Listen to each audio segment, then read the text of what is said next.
Hey guys, I just ended my 2 weeks trip in Tokyo and I'm here in my home in Hungary. Let me share with you some of my impression about Japan and a few tips for your next travel. One thing I did notice is that there's really not a lot of trash cans in Japan. Make sure you bring a little bag with you. You might need to carry it throughout the day. Another trick is that, you go to a convenience store and then you purchase something and then you can maybe dispose your trash there. But when you are purchasing the flight ticket, just make sure you check which airport are you landing. There are two airports in Tokyo. One is Haneda, another is Narita. I suggest if there is not a lot of price difference, then definitely choose Haneda because it's gonna be so much closer to the city center. We made a mistake. We landed in Narita and it honestly took us like 2 hours and even more to go to the city center. Oh, by the way, if you're coming to Japan, there's gonna be loads of things that you really want to purchase, especially because the exchange rate of yen is pretty low right now. Maybe you are also planning to go to one of the outlets,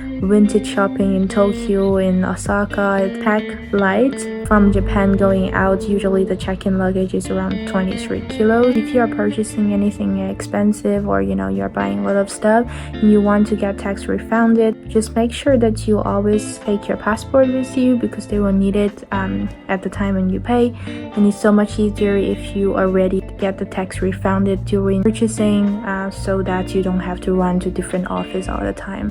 Japan is still a very cash-intensive country. I really suggest you to already withdraw some cash before coming into Japan. Also, if you are already used to tapping your card and pay with Apple Pay or whatever, be sure to also take a physical card with you because I did experience in some shops, some restaurants, they only receive cash, or if they take bank card, they cannot do the tapping. Always prepare a few different options. If you are just going to stay for a couple of days, then I highly recommend you to use the eSIM card, electronic SIM card instead.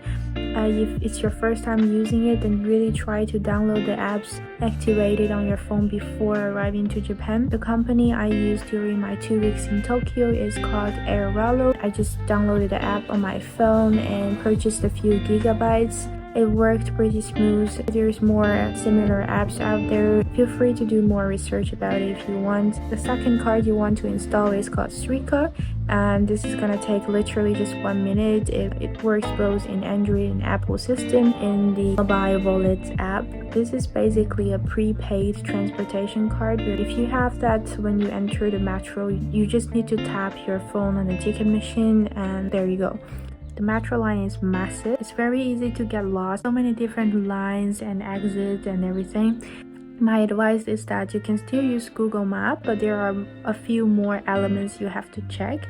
So first one is the platforms. Always check, is it platform 1, 2, 3, 4 and so on and so forth. Check the time. Can be the good line, but because the timing is different, the one that is going express and one is going normal. Express one will not stop in all the stations. So you should follow which line, which platform, at what time it depart. These 3 things should be all correct and then you board the train. If you like the video, please thumbs up and subscribe. And I also made a ton of video about food you must try in Japan. Please follow for more.